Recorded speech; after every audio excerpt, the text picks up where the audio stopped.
Louvado seja nosso Senhor Jesus Cristo, para sempre seja louvado. Sexta-feira Santa, Paixão de nosso Senhor Jesus Cristo.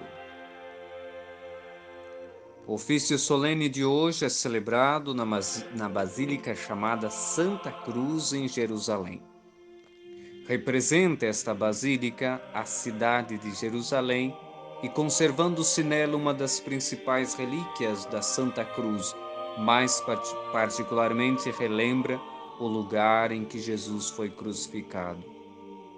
O imperador Constantino transformou o palácio de Santa Helena em igreja, agradecendo a vitória que alcançara sobre seu adversário no sinal de Cristo, no ano 312.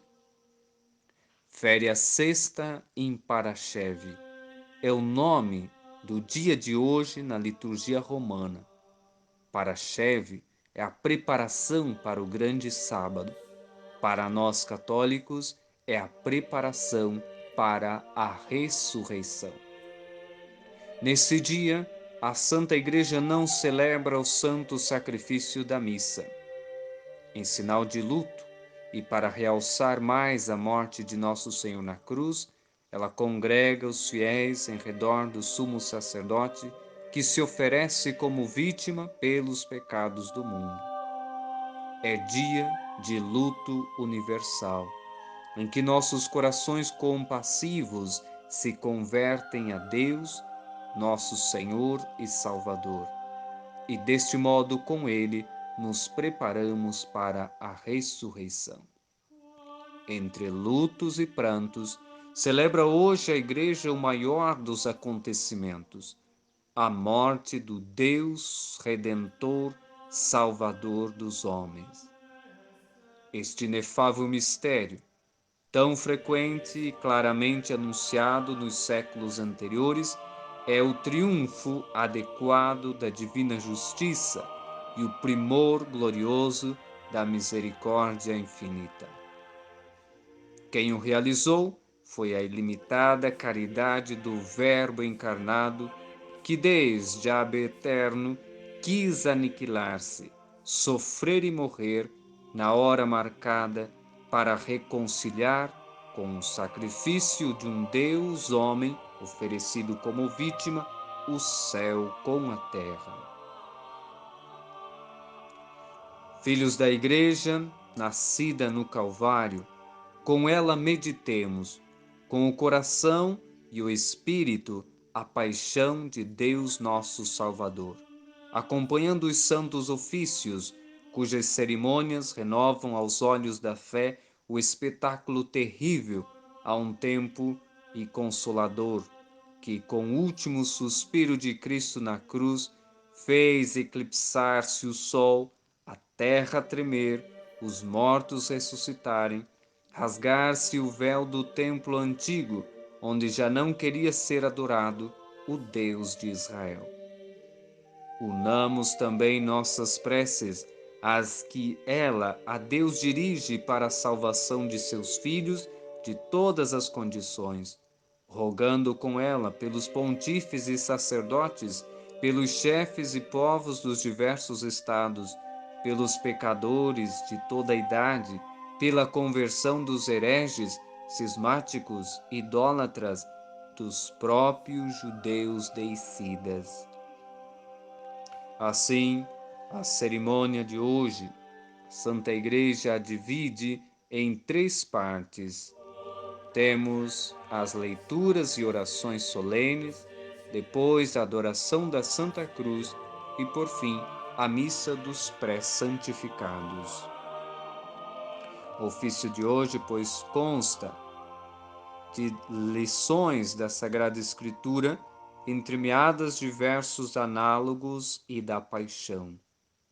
A Igreja esmerou-se em conservar neste ofício toda a bela antiguidade que recende de cada palavra, cada página, cada cerimônia. Começa, por exemplo, o ofício com duas lições, porque assim usavam recitar outrora duas lições na Santa Missa. Elas não têm título, estas lições, porque é como que nos foi roubado Cristo, nosso chefe, nossa luz, como o título ilumina o livro e dá a direção da leitura. A primeira é do profeta Oséias, e na segunda, Moisés descreve a cerimônia do Cordeiro Pascal, imolado e comido com pães ázimos e alfaces amargas pelo povo de Deus prestes a sair do Egito, de vestes arregaçadas, de bordão na mão e às pressas, porque chegara a Páscoa, a passagem do Senhor. Era a figura de Cristo, o Cordeiro Pascal, e esta epístola, reportando-nos a 3.500 anos de antiguidade, mostra que já então era Cristo o que é hoje, a fé e esperança do gênero humano, e que abrange todos os tempos a Santa Igreja Católica. Terminadas estas belas orações e leituras, a Santa Igreja procede com a paixão de nosso Senhor Jesus Cristo. Canta-se a paixão, o texto de São João. Todos acompanham, pois, este maravilhoso texto da paixão de nosso Senhor, com os sentimentos, pois, de adoração, de respeito e veneração para com nosso amado Salvador. Terminada, pois, a paixão, o celebrante vai ao lado da epístola e começa as admoestações com as orações. Reza-se então pela Santa Igreja, reza-se pelo Papa, reza-se pelos bispos, padres, diáconos, todas as ordens menores, pelos confessores, virgens, viúvas e por todo o povo. Reza-se ainda pelo governante, pelo rei, para que Deus, pois, lhe conceda as graças de poder governar bem. Reza-se ainda pelos catecúmenos, pelos que estão se preparando para receberem o batismo. Reza-se ainda pelos hereges, cismáticos, enfim, pela conversão destas pessoas, para que deixem os seus erros e voltem ao seio da Santa Igreja. Reza-se ainda pelos pérfidos judeus, e diz a oração, para que nosso Deus e Senhor tire de seus corações o véu de cegueira, a fim de que conheçam a nosso Senhor Jesus Cristo. A Igreja termina rezando pelos pagãos, para que Deus, em sua onipotência, tire a iniquidade de seus corações e que deixem seus ídolos, que se convertam ao Deus vivo e verdadeiro e a Jesus Cristo nosso Senhor. Pois são orações que a Igreja, a Santa Igreja, como que dirige aos pés da Santa Cruz ao seu amado esposo. Terminadas estas orações, estas súplicas, procede-se com a adoração da Santa Cruz. A solenidade com que a Santa Igreja reveste as cerimônias da adoração da cruz mostra sua solicitude e o seu amor para com o mistério de nossa redenção. São 3 atos sucessivos que o celebrante faz, subindo de cada vez mais um degrau e aproximando-se cada vez mais do altar, descobrindo uma parte da cruz e cantando em tom mais alto o Ecce lignum crucis, eis o lenho da cruz do qual pendeu a salvação do mundo. É a representação do drama da crucifixão. Jesus foi pregado na cruz, vinde e adoremo-lo. Todos os sacerdotes e fiéis, 2 a 2, de pés descalços, aproximam-se, fazem 3 genuflexões e beijam os pés do crucificado nosso Salvador. Enquanto todos adoram, os cantores e o coro alternadamente cantam os impropérios, as queixas de Jesus ao seu povo infiel. Elas se dirigem também a nós e nos concitam a uma sincera e humilde conversão. Unimo-nos a Jesus crucificado e com ele rendemos o nosso culto de adoração ao Deus Santo, forte e imortal, e satisfazemos por nossos pecados. As respostas são em latim e em grego, as duas línguas principais, para significar que toda a humanidade se reúne aos pés da Santa Cruz. O celebrante recebe a cruz das mãos do diácono e, descobrindo o braço direito, pois canta o Ecce Lignum Crucis. Assim, esta magnífica cerimônia de adoração nos deve levar, pois, a nos humilhar, a olhar para esta humilhação em que está nosso Senhor e também de nossa parte nos humilharmos pedindo perdão dos nossos pecados. Não esqueçamos que este símbolo de desprezo se tornou para nós, neste momento, o sinal de nossa vitória, de nossa redenção. Eis porque, no mais íntimo de nossa alma, deve irromper a oração que a Igreja nos manda rezar na seguinte antífona: Senhor, nós vos adoramos. Nós adoramos vossa cruz, celebramos e glorificamos vossa santa ressurreição, porque foi pelo madeiro da cruz que a alegria apareceu no mundo inteiro. Deus se compadeça de nós e nos conceda a sua bênção. Faça resplandecer sobre nós a luz de sua face e tenha piedade de nós. Senhor, nós adoramos a vossa cruz, celebramos e glorificamos a vossa santa ressurreição.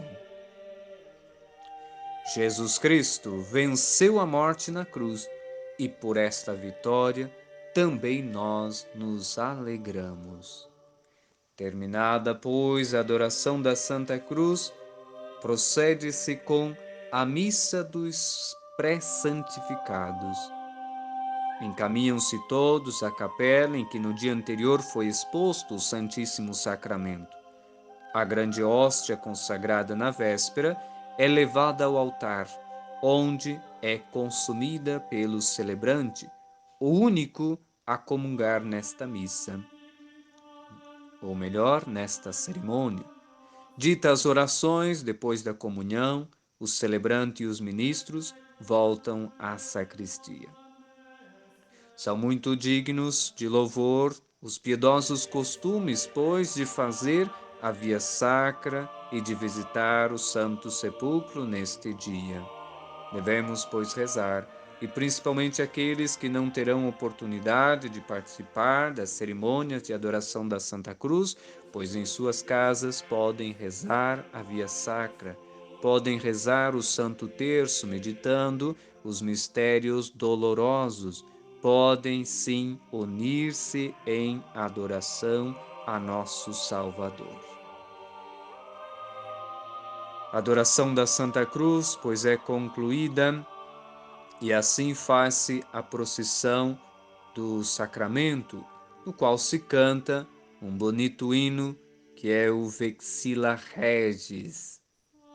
Eis que se tira a campo o nobre estandarte do Rei soberano, e brilha refulgente a cruz misteriosa em que, para dar-nos vida, a vida morreu. E assim segue este hino maravilhoso em honra da Santa Cruz, em honra de nosso Salvador. Muito importante, pois, como dizia, que tenhamos estes sentimentos de piedade, de recolhimento. Que grandeza nestas cerimônias e que eloquente simplicidade. Vemos, por exemplo, a Igreja canta em duas línguas, em latim e em grego, convidando a todas as línguas e nações a adorar e amar com ela, a erguer a Deus o brado de sua dor e de seu louvor. Os padres, diáconos, 3 vezes de joelhos, pois para honrar a Santa Cruz. Lembram também as 3 quedas no caminho do Calvário. Quando descoberta de todo a sagrada imagem sangrenta do crucificado, acodem todos para beijá-la, para reverenciar, para adorar a Cristo. Desde os reis, os pontífices, cardeais, bispos, patriarcas, clérigos, o povo, pessoas simples, ricos, pobres, todos descalços e reverentes. Poderíamos dizer, trata-se de uma imensa família que chorosa cerca o leito mortuário do chefe e pai. Nenhum comentário teria a eloquência das sagradas expressões que acabamos de ouvir. Olhemos, ouçamos o longo discurso da Igreja, Nossa Mãe, e do Calvário, assim representado. E voltemos, pois, para as nossas casas, depois destas cerimônias, como o centurião, a bater em nosso peito, detestando as nossas ingratidões, reconhecendo a nosso Senhor e Salvador como Rei e Senhor de nossa vida, e resolvidos antes a morrer do que cometer pecados, do que de novo agravar tão bom e generoso Salvador e nosso Pai. Que Deus, pois, tenha piedade de nós. Aproveitemos este dia santo para rezar. Aproveitemos este dia santo para estar, pois, imbuídos de oração, com reverência, com fervor, com piedade. Deixemos todas as distrações, deixemos tudo aquilo que possa atrapalhar nossas meditações. Não é dia para festa, não é dia para comilanças, não é dia para beber, se divertir, não é dia para músicas, não é dia para filmes, não é dia nem sequer para ligar as televisões, dia para as redes sociais, nada disso. É dia para rezar, é dia para meditarmos a paixão de nosso Salvador. Podemos meditar a Via Sacra, podemos rezar o Santo Terço, podemos meditar as 7 palavras de Nosso Senhor na Santa Cruz, e aqui trazemos estas palavras. A primeira, meu Pai, perdoa-lhes, não sabem o que fazem. A segunda, dirigida ao bom ladrão, hoje estarás comigo no paraíso. A terceira, dirigida a Maria, mulher, aí está o teu filho, e a São João, aí está a tua mãe. Quarta palavra de Nosso Senhor, tenho sede. Quinta, meu Deus, por que me abandonastes? Sexta, tudo está consumado. Sétima, Pai, em vossas mãos entrego o meu espírito. Meditemos, pois, estas santas palavras que nosso divino Redentor, pois, pronunciou. São suas últimas palavras antes de morrer por nós, antes de dar o último suspiro. No ofício da noite continua o luto. Ecoam a voz lúgubre de Jeremias, os gemidos das santas mulheres, como que chora a igreja a sua viuvez sobre o túmulo de seu esposo. Oremos. Ó Deus, que sois todo amor, eu vos dou graças que à morte entregastes vosso Filho único para me resgatar. Não permitais que eu perca o fruto da sua paixão. Deus tenha piedade de nós, que nossa boa Mãe do céu, a Virgem das Dores, nos abençoe e interceda por nós. Em nome do Pai, do Filho e do Espírito Santo. Amém.